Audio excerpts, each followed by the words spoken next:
bench he sat on with his mother and sang hymns to the glory of God, which couldn't keep the devil from getting him. An old boxcar painted red, white, and blue sits on nearby abandoned tracks, adorned with a red, white, and blue sign that says, "Hank Williams Boyhood Home and Museum. Drink Coca-Cola." Every summer for the last 37 years, they've played honky-tonk blues here at a festival in his memory.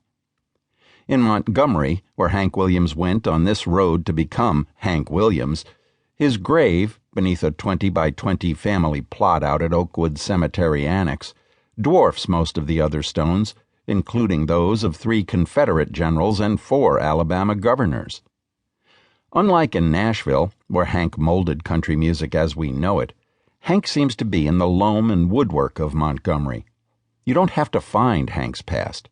It finds you, in the life-size bronze and pewter statue of him decked out in his cowboy hat and natty suit, strumming his guitar at Dexter and Perry, where he first lived here, a block north of the city.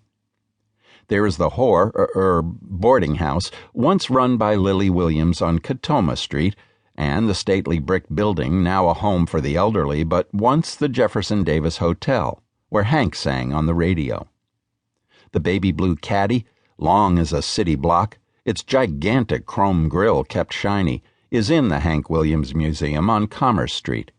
The car's back seat is still indented by the backside of the man who didn't see that New Year's Day in '53, the walls around it displaying items of his wardrobe, such as a brown leather fringed 3/4-length sport jacket and brown cowboy boots with green, red, and white trimming. Montgomery is a cosmopolitan city anchored by a good old boy ethos and some ugly history of its own. It was here, of course, that Rosa Parks refused to sit in the back of the bus in 1955. In 1957, Martin Luther King was roughed up by cops during a sit-in at a lunch counter during the Montgomery bus boycott, sparked by Parks's arrest. The city, nonetheless, is sometimes called the birthplace of the civil rights movement, a birth that somehow occurred as George Wallace sat in the State House here, dragged out of the Dark Ages by marches such as the one after the 1965 Bloody Sunday Massacre in Selma, capped off by King's "How long, not long" speech.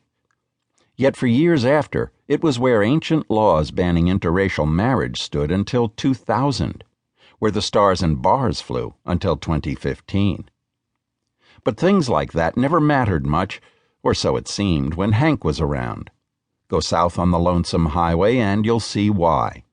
Here, largely forgotten by time, country churches are preserved for once having been the Williams family's Sunday morning sanctuary, where he prayed and sang gospel songs, while his mother played the organ like a good church lady.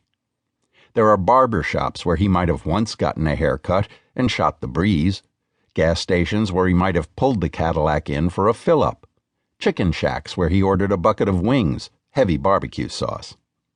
Here you know why Hank Williams could never have come from, say, Texas, could never have pulled off feigning humility where none exists.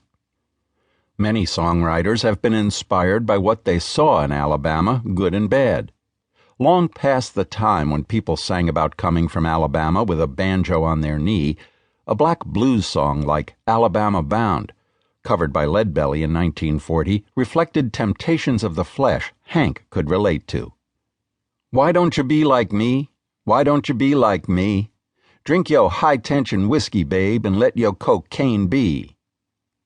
Decades later, modern songwriters were more focused on deconstruction, the most indelible, Neil Young's Alabama. "Alabama, you got the weight on your shoulders that's breaking your back.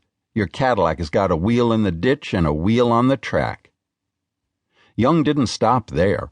In Southern Man, there were imprecations that "your crosses are burning fast." That sparked Leonard Skinner's Sweet Home Alabama, defending Southern men from Northern meddling. Yet Hank Williams himself wrote exactly one song about his home turf, Alabama Waltz, which he rendered as a mournful ballad, not a hootenanny. But Williams still carried Alabama with him, and was an amalgam of everything written or sung about it. All the despair and hopelessness, all the evil and the good about it, informed his sensibilities. It winks at a listener, or spits